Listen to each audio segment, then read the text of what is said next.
Hi, friends. I figured it was probably a good idea to tell you a little story. Um, I was raised Catholic, so I know a lot of things Catholic.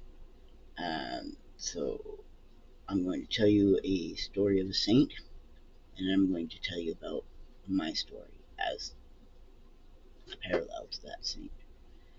Francis of Assisi was the son of a noble, and like many young noblemen in his day, he went off on crusade. He went and fought the Saracens and the heathens to try and save the Holy Land. He was injured during that war that he went into, that crusade, and he came home and he had to spend a lot of time in recuperation.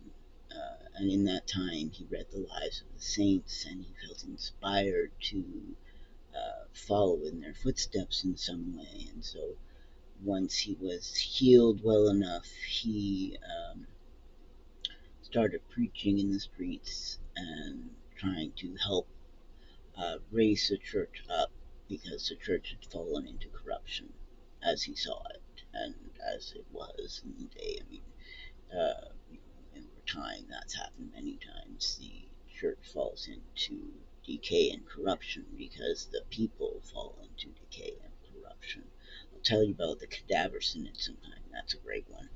But back to Francis, he went and he started preaching in the streets, and his father came to him at one time and said, you need to stop doing this. You're misrepresenting me. If you're going to call yourself my son, you need to stop.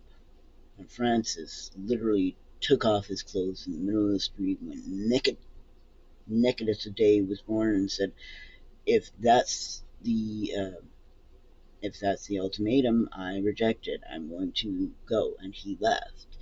He went out of the city naked as the day he was born, and he went and he found God in a broken down chapel, not even a chapel, in a cave. He found God again. Um, he found a crucifix that spoke to him. That was all it was. It had been in a little kind of cave chapel, and it was broken and everything. And he found it, and this crucifix basically told him, "Francis, you will rebuild my church." And so he did. He became the founder of a religious community we still have today, and the Franciscan friars and the Poor Clare sisters, who are their female counterpart.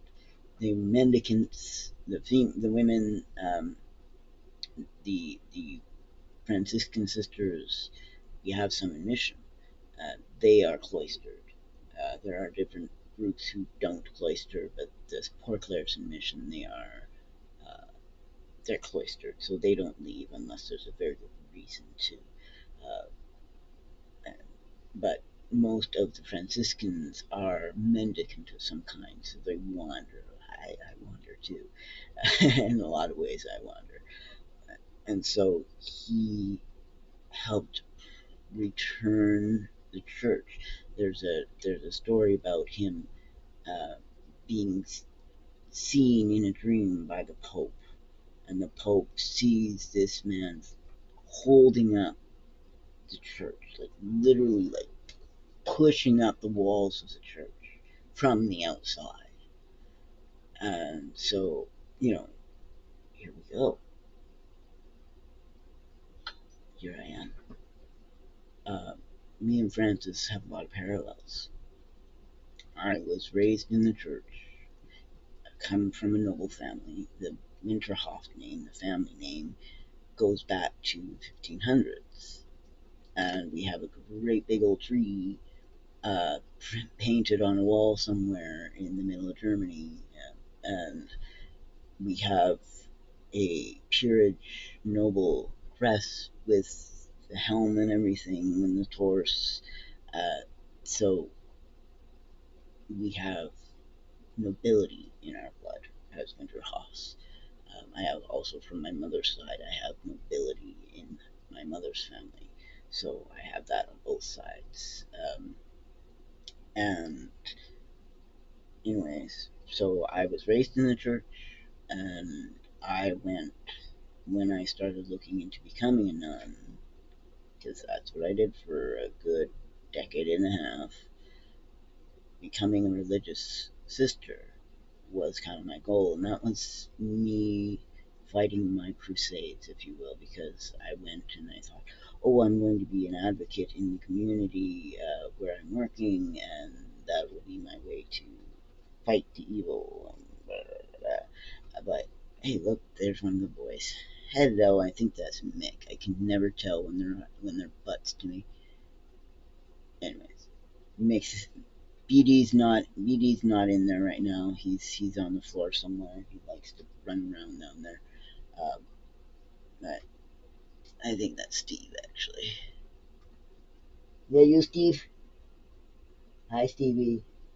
Um, I don't let them in there much. So yeah, it's my dinner over here. I should take a bite, but I'm busy yapping at you guys, and I don't want to interrupt myself again. Anyway, where was I? Oh yeah, my crusades. I went and I worked in the community. My professional job was cheese. No, my job wasn't cheese. That was cheese. My professional work was in supporting adults and kids in schools and in the community with those adults and kids with disabilities. Like myself, I have disabilities too. um, anyways, I thought for a while that my professional work would help do that, help evangelize the world. And then I went and realized that that was not really working out the way I'd hoped and wasn't feeling right. So I also got a job offer in high school to do the same work. Not the same work, but I've been working with adults in the community, and then going to the high school and working with teens with disabilities. Uh, and I thought maybe those were my kind of my crusade moments, and then God, Spirit, Divine, however you want to call uh, what we know to be the infinite, um, ripped me to shreds, physically, mostly. Um, I had some karmic lessons to go through. I had some lessons to go through of what is really reciprocal relationship, and what does it mean to be in a relationship of that type, and those kinds of things. And I learned a lot about myself over those years, and you know, you know those were my lives of the saints, trying to go through these processes as I'm trying to become a nun for a while. And it never stuck, of course. And so I went, and I ended up having to be in my own recovery for a long time. Um, I was laughing at the beginning of COVID, and then when everybody was getting stir crazy after a month or two, and I'm sitting there laughing because I had been semi isolated for years by then. So people not being able to leave the house for a month.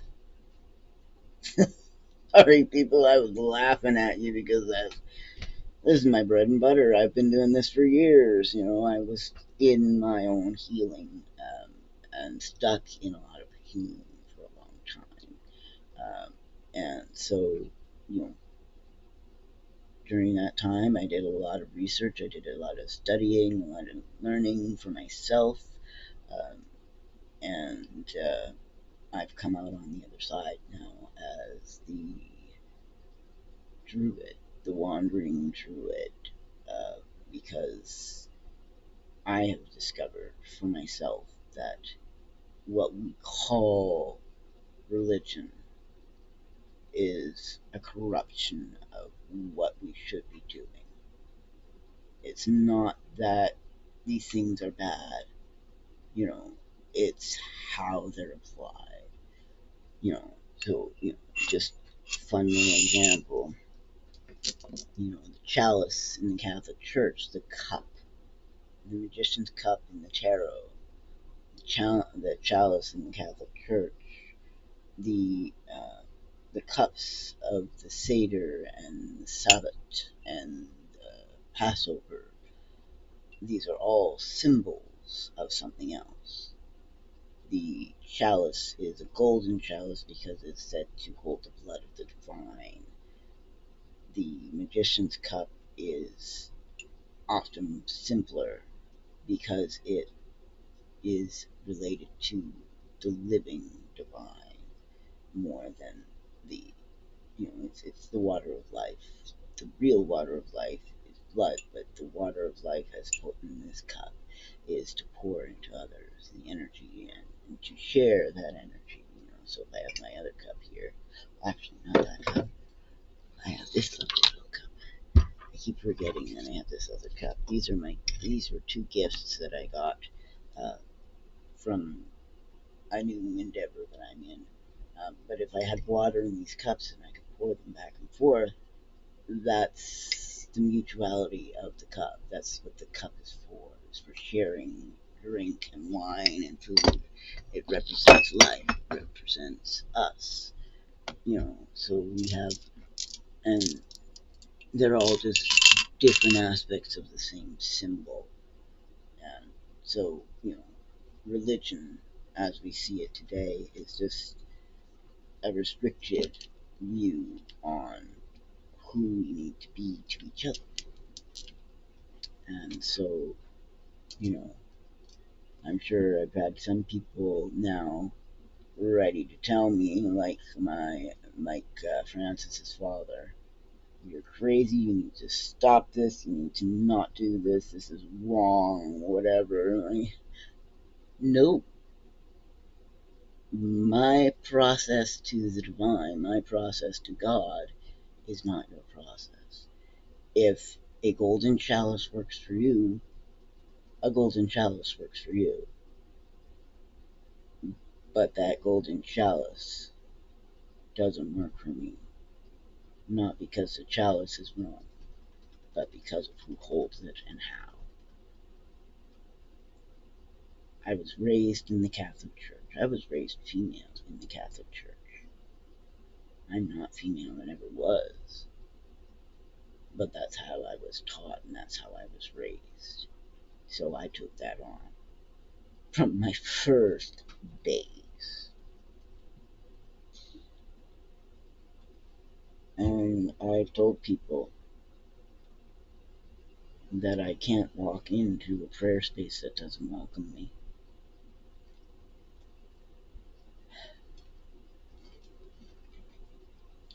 Oh, hello. Hi, Nick. What you doing? You alright? Okay, there you go. Hi. Yeah, you tell me I need to stop for a minute? Take a break? Yeah? Yeah. Mick doesn't like being touched much.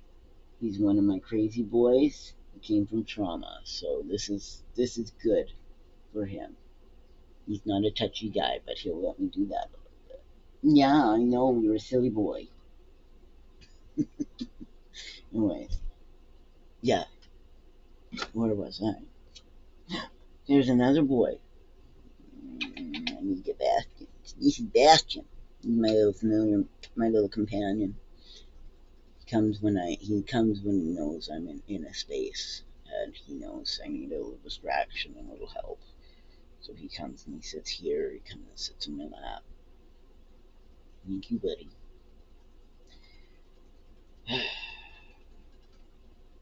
Like I said, I can't be in a place where I'm not welcome. And as a trans person, as an intersex person, I am not welcome in the church. No one LGBTQ is welcome in the church because there are restrictions put on who we are. call to celibacy is a call to celibacy. Call to celibacy is not indicated in the physical, or priests would all have conditions that made it impossible for them to have kids. And we know that ain't true. Until the church stops making people conform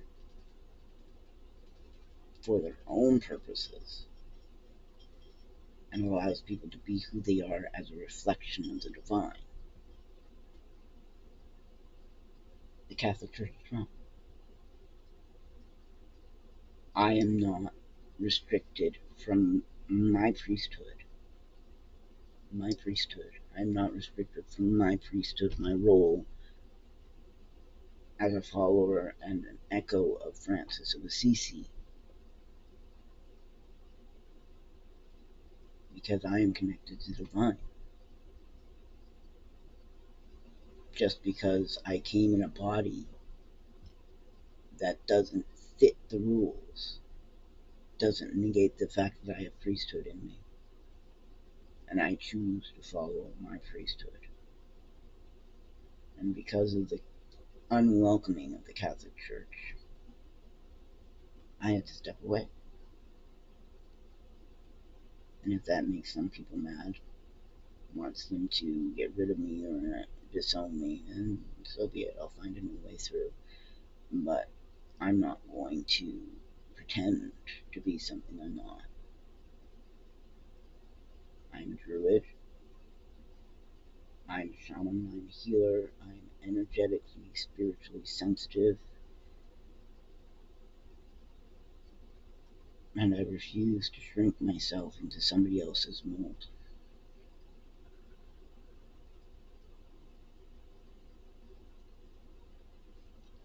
Bastion's a nice sweet boy. He's anxious though.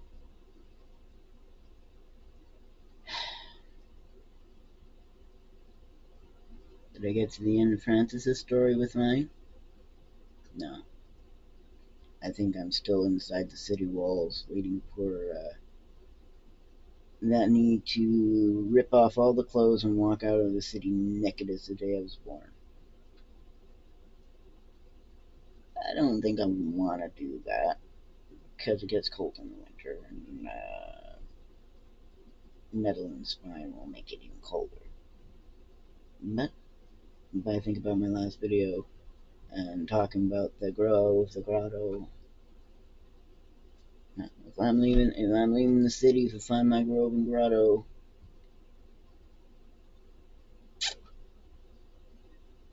I'll be outside the city walls.